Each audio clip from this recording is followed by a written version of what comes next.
إن الله وملائكته يصلون على النبي يا أيها الذين آمنوا صلوا عليه وسلموا تسليما اللهم صل على سيدنا ومولانا محمد وعلى آل سيدنا ومولانا محمد وأصحاب سيدنا ومولانا محمد وبارك وسلم وصل عليه الصلاة والسلام عليك يا سيدي يا رسول الله وعلى آلك وأصحابك يا سيدي يا حبيب الله الصلاة والسلام عليك يا سيدي يا رحمة للعالمين وعلى آلك وأصحابك يا سيدي يا خاتم النبيين. Alhamdulillah, last week we spoke upon the rank and maqam, the station of the awliya kiram, the awliya of Allah subhanahu wa ta'ala. And I mentioned the ranking and a category that is set by the ulama of our deen, who mention the best of creation are the prophets of Allah. Right? The prophets of Allah subhanahu wa ta'ala, Anbiya and Rusul, are the best of the creation. And then you have the companions of them who are blessed with the company of them. Yeah, and the example given is that our beloved Prophet sallallahu alaihi wasallam is Imam al-Anbiya wal Mursaleen. His Ahl Bayt Athar is the best household amongst all the households of all the prophets. His Sahaba are the best Sahaba amongst the Sahaba of all the other prophets, right? So you have this ranking almost. And then after the Sahaba, you have the Awliya Kiram. And the Awliya Kiram, their rank and maqam is notified to us by Allah subhanahu wa ta'ala through the Holy Quran, the Pak Kalam, where Allah subhanahu wa ta'ala, and we broke down the verse, looking at the translation of the verse last week, أَلَا إِنَّ أَوْلِيَاءَ اللَّهِ لَا خَوْفٌ عَلَيْهِمْ وَلَا هُمْ يَحْزَنُونَ. That beware, khabardar, indeed the awliya of Allah, right? أَلَا إِنَّ أَوْلِيَاءَ اللَّهِ لَا خَوْفٌ عَلَيْهِمْ. Yeah? There's no fear for them. वो बिल्कुल कोई डर नहीं उनके लिए. لا خوف عليهم ولا هم يحزنون. And they have nothing to feel sad about, nothing to worry, and there's no sorrow upon them either. And when you look at the breakdown of this verse, we mentioned that this refers to the akhirah. Right? This refers to the akhirah where Allah subhanahu wa ta'ala will make sure that they have absolutely nothing to worry about. Allah will look after them in the akhirah, in other words. Okay? So I wanted to also mention today the word wali, because in the Arabic language, it's such a deep language. If you think about it, there are so many different languages. Allah subhanahu wa ta'ala created the zaban, the tongue. He created language. And the language that Allah subhanahu wa ta'ala chooses to be the language of Jannah, the language of the Holy Quran, is the Arabic language. Yes? And the Arabic language is very, very deep. Both, the meanings, both gehrai hoti hai. There's a lot of depth in the Arabic language. And they say that the word wali, it links to the meaning of being close. Wali ka maani se ek to maana milta hai कि किसी चीज या किसी से करीब होना, to be close, right?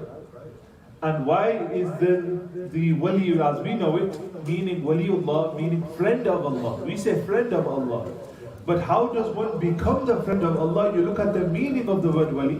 One becomes the friend of Allah through being close to Allah subhanahu wa ta'ala. Through being qareeb to Allah subhanahu wa ta'ala. Having qurbah, having closeness to Allah subhanahu wa ta'ala. Right? So that is what the word means.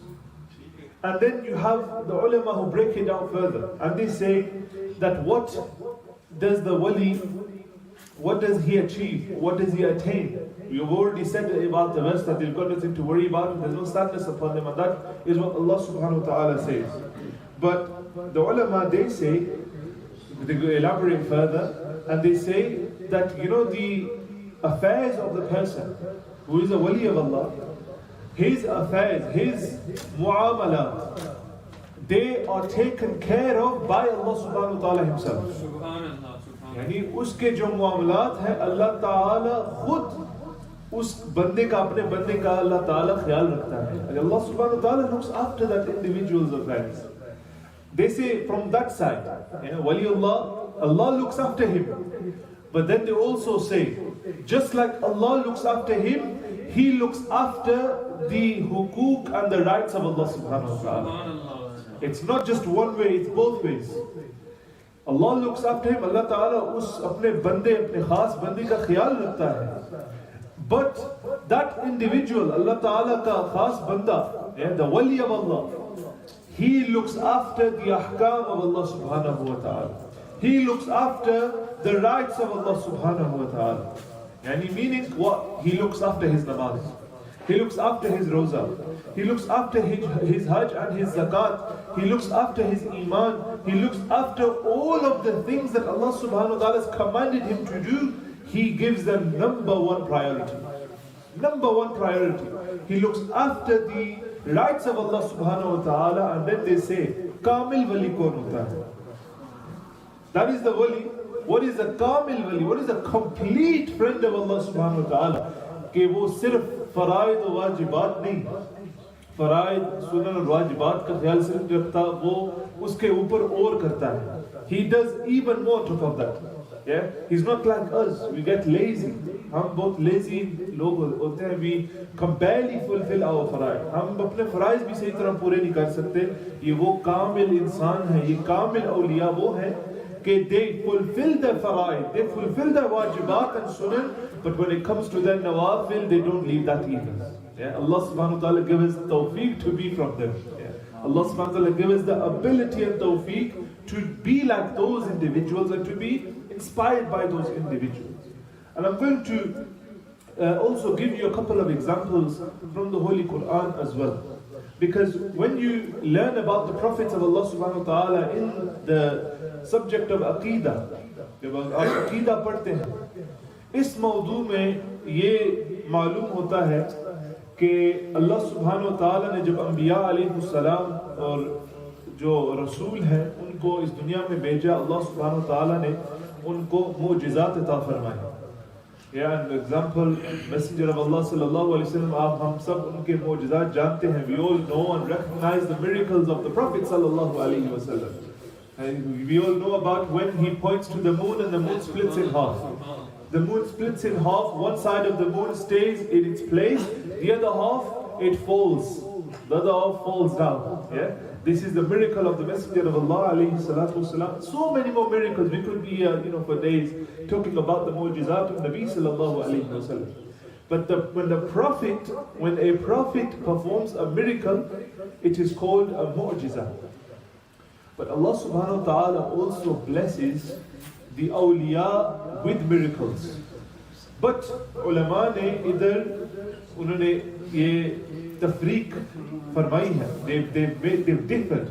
How have they differed? They said, when a miracle is performed by a Nabi and a Rasul, jab Anbiya or Rasul mein se koi mu'jiza ya koi miracle karta hai, uska naam, us lafz usko kehte hain mu'jiza. उसका नाम है मौजिज़ा.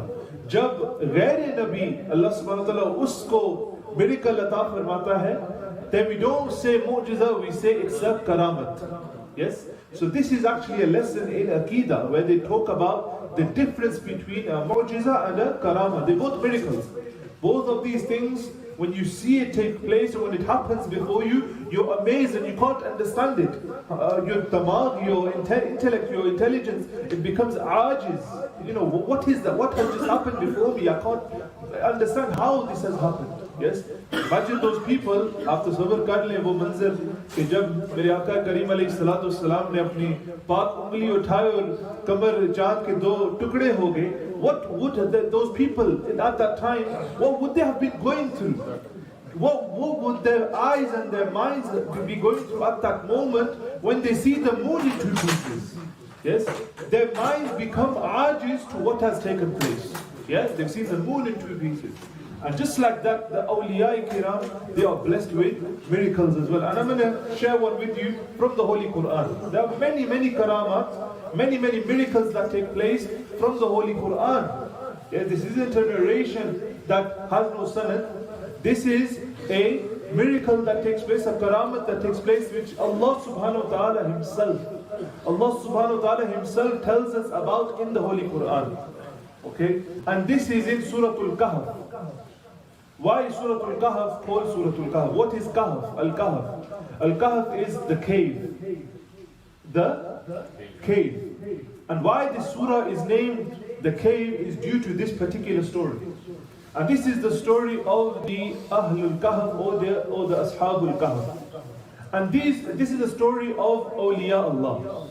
This is a story of the friends of Allah subhanahu wa ta'ala, talking about our subject matter. This is a story of those individuals who prioritized Allah, left everything behind, prioritized Allah subhanahu wa ta'ala, and look how Allah subhanahu wa ta'ala looks after them. Remember we said, wali wo shakhs hota hai कि वो सिर्फ अल्लाह ताला उसके मुआमलात का ख्याल रखता है और वो भी अल्लाह ताला के हुकूक and Allah subhanahu wa ta'ala faraid and those rights of Allah subhanahu wa ta'ala वो उनका ख्याल रखता है.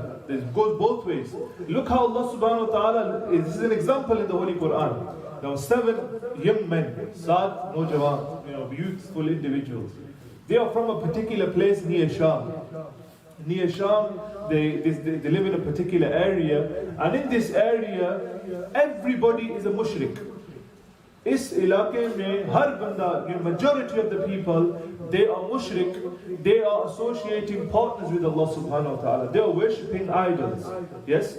They are calling other than Allah subhanahu wa ta'ala their God. And this is the worst of the worst crime and sin in the eyes of Allah subhanahu wa ta'ala, to associate partners with Him.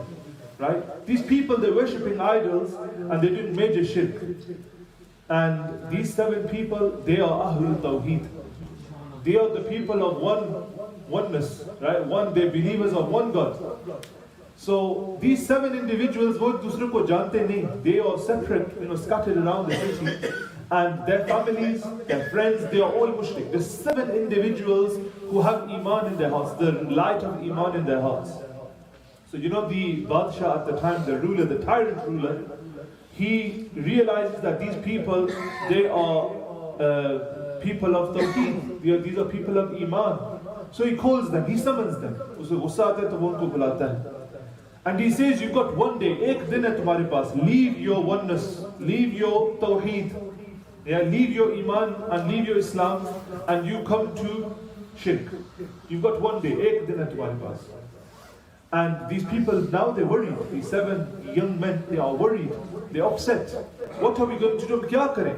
The Badshah, the ruler of the time, he's forcing us, he's threatening us. He's saying that if we don't leave our Iman in Islam, he's going to torture us. He's not going to leave us. He's not going to spare us. And then they make a decision. Then they make a decision amongst themselves. They say, let's leave this city. Let's leave this place. Chalo is ilaka ko hum chhod dete hain. They leave the city and they go to the outskirts of the city and they go into one of the caves in the outskirts of the city. They go into the cave and they sit in the cave. And they are worried. They are worried sick. People are after them. The ruler is after them. The society is after them. They have left everything behind. Yani unhone dunya chhod di na. They've left the dunya. For what? For Allah subhanahu wa ta'ala. They've left the world, they've left the dunya and everything in it, ma fiha. They've left everything in it, their family, their friends, whatever they had in the dunya, they've left for the purpose, for the sake of Allah subhanahu wa ta'ala.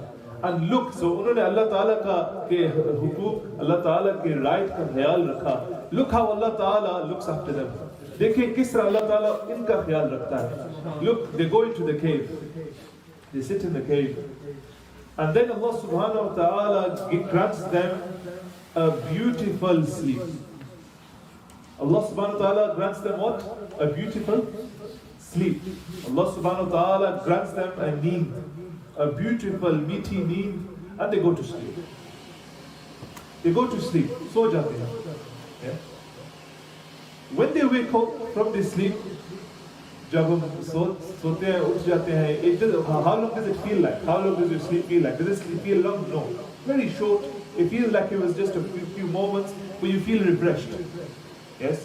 So they start to speak to one another. एक दूसरे से बात शुरू कर देते हैं. They say, how long will we asleep for? And then one of them says, it feels like we've been sleeping for a day, maybe ba'da yawm, maybe a part of a day. Yeah? Shayad ek din ya thodi der ke liye soye the. Yes? Allah subhanahu wa ta'ala reveals in the Holy Quran, Allah kept them asleep for over 300 years. Allah subhanahu wa ta'ala Quran Kareem mein we learn that they were kept asleep 300 saal se zyada ye neend unki thi. Yeah? They were asleep for over 300 years. And you may think, what is the purpose of this? 300 साल के बाद जब वो जागे हैं, उनको ऐसे महसूस हुआ कि हम एक दिन या एक दिन का हिस्सा के लिए हम सोए थे बस, right? You know what the end result is? वो बादशाह जो जालिम था, वो भी मिट गया. उसके बच्चे भी मिट गए. Their kids मिट गए. Their generation after that, they've all gone. The Ahlul Iman are still alive. The people of Iman are still alive. Those people they were worried about. Those Ahlul Shirk that they were worried about, that they are going to torture us, they are going to punish us, they are going to force us to leave our Iman and our Islam. They are all dead. Their sons are dead. Their generations after are all dead. But the people of Iman, Allah subhanahu wa ta'ala has kept them alive and kept them protected from all those people. He's kept them mahfuz from all those people. Right? And then another thing, one beautiful ayah, and it's not just this, not just how Allah subhanahu wa ta'ala protects them from all these people. I'm going to finish off with one of the verses of Surah Al-Kahf, where Allah subhanahu wa ta'ala shows us how He looks after them. किस तरह Allah ta'ala उनका ख्याल रखता है. औलिया Allah का ये मकाम है कि Allah ta'ala उनका ख्याल रखता है. He looks after them. He makes sure that they are okay. Look at this. When they were asleep, जब वो सोए हुए थे बहुत तवील अरसा के लिए, look how Allah subhanahu wa ta'ala looks after them. He says Himself, Jalla wa ala, وَتَرَى الشَّمْسَ. You see the sun. तुम Shams, you look at the sun. जब कोई बंदा बाहर, पाकिस्तान में कोई बाहर बंदा सो जाए और सूरज की जो रोशनी है वो उसको पड़े या सूरज की गर्मी उसके मुंह पर पड़े, उसके जिस्म पर पड़े, वो सुकून से सो सकता है? No. He can't sleep peacefully when the heat of the sun and the shine of the sun is shining upon him. He'll be disturbed, his sleep will be disturbed. वो एक गार में थे, they were in a cave, and this cave, it was big, it had a big opening, and the light of the sun would easily come inside before they slept. But when they slept, Allah subhanahu wa ta'ala says, وَتَرَى الشَّمْسَ إِذَا طَلَعَتْ تَزَاوَرُوا عَنْ كَهْفِهِمْ ذَاتَ الْيَمِينِ. When the sun, when it would rise, Allah subhanahu wa ta'ala commanded the sun that my beloveds are asleep, move to the right. When the sun would rise, it would move to the yameen, to the right, so the light of the sun would not disturb the Ahlul Kahf. It wouldn't disturb their sleep. And then Allah subhanahu wa ta'ala says, وَإِذَا غَرَبَتْ. When it would set, تَقْرِدُهُمْ ذَاتَ الشِّمَالِ وَهُمْ فِي بَجْوَةٍ مِّنْهُ. When it would set, Allah subhanahu wa ta'ala in Surah for hukum diya, when you set, move to the left. So your sun, your rays don't disturb the Ahlul Kahf. Yeah? So when it would rise, it was commanded to move to the right. When it would set, it would move to the left. So their sleep was not disturbed. And Allah subhanahu wa ta'ala says, ذَلِكَ مِنْ آيَاتِ اللَّهِ. That is from the signs of Allah subhanahu wa ta'ala. For those that understand, He says, مَنْ يَهْدِ اللَّهُ فَهُوَ الْمُهْتَدِ. जिसको Allah ta'ala hidayat दे, वो सही रास्ते पे हैं. They are guided, they are rightly guided. وَمَنْ يُضْلِلْ فَلَنْ تَجِدَ لَهُ وَلِيًّا مُرْشِدًا. Those who are not guided, those who are not blessed with the guidance of Allah subhanahu wa ta'ala, they will never be guided. Allah subhanahu wa ta'ala grants us all His hidayah. I pray Allah subhanahu wa ta'ala allow me to accept what has been said.